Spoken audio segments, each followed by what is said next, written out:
Filipos chapter 3. Sa katapus-tapusan mga kapatid ko, mangagalak kayo sa Panginoon. Ang pagsulat ko nga sa inyo ng mga gayunding bagay sa akin ay tunay na hindi nakangangalay, ngunit sa inyo'y katiwasayan. Magsipag-ingat kayo sa mga aso. Magsipag-ingat kayo sa masasamang manggagawa. Magsipag-ingat kayo sa mga sa pagtutuli.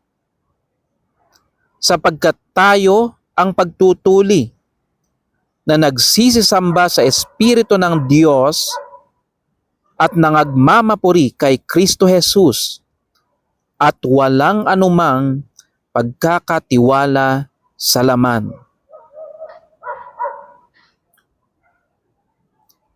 Bagamat ako'y makapagkakatiwala sa laman, na kung ang iba ay nag-aakala na may pagkakatiwala sa laman, ay lalo na ako, na tinuli ng 8 araw, mula sa lahi ng Israel, mula sa angkan ni Benjamin, Hebreo sa mga Hebreo, tungkol sa kautusan ay Fariseo, tungkol sa pagsisikap ay mang-uusig sa iglesia, tungkol sa kabanalan na nasa kautusan ay walang kapintasan.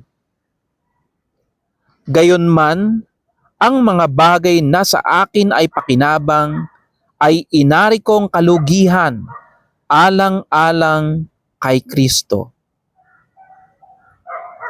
Oo nga, at lahat ng mga bagay ay inaari kong kalugihan dahil sa dakilang kagalingan ng pagkakilala kay Kristo Jesus na Panginoon ko, na alang-alang sa Kanya'y tiniis ko ang kalugihan ng lahat ng mga bagay at inari kong sukal lamang upang tamuhin ko si Kristo.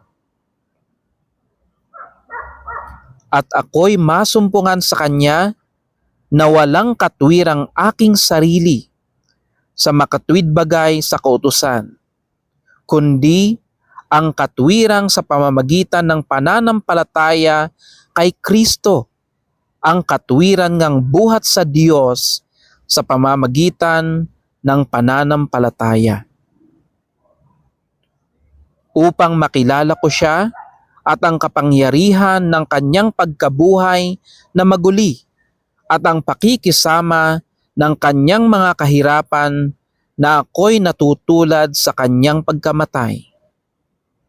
Kung aking tamuhin sa anumang paraan ang pagkabuhay na maguli sa mga patay, hindi sa ako'y nagtamo na o ako'y nalubos na, kundi nagpapatuloy ako, baka sakaling maabot ko yaong ikinaaabot naman sa akin ni Kristo Jesus.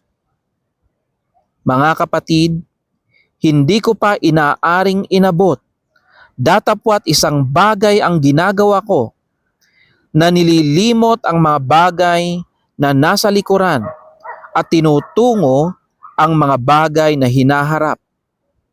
Nagtutumilin ako sa hangganan sa gantimpala ng dakilang pagtawag ng Diyos na kay Kristo Jesus. Kaya nga, kung ilan tayong mga sakdal ay mag-isip ng gayon, at kung sa anumay nangagkakaiba kayo ng iniisip, ay ipahahayag naman ito sa inyo ng Diyos. Lamang ay magsilakad tayo ayon sa gayunding ayos na ating inabot na.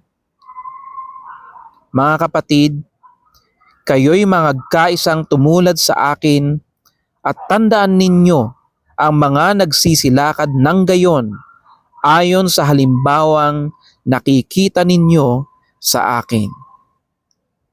Sapagkat marami ang mga nagsisilakad na siyang madalas na aking sinabi sa inyo, at ngayoy sinasabi ko sa inyo na may pag-iyak na sila ang mga kaaway ng krus ni Kristo, na ang kanilang kahihinatnan ay ang kapahamakan, na ang kanilang Diyos ay ang tiyan, at ang kanilang kapurihan ay nasa kanilang kahihiyan, na nag-iisip ng mga bagay na ukol sa lupa.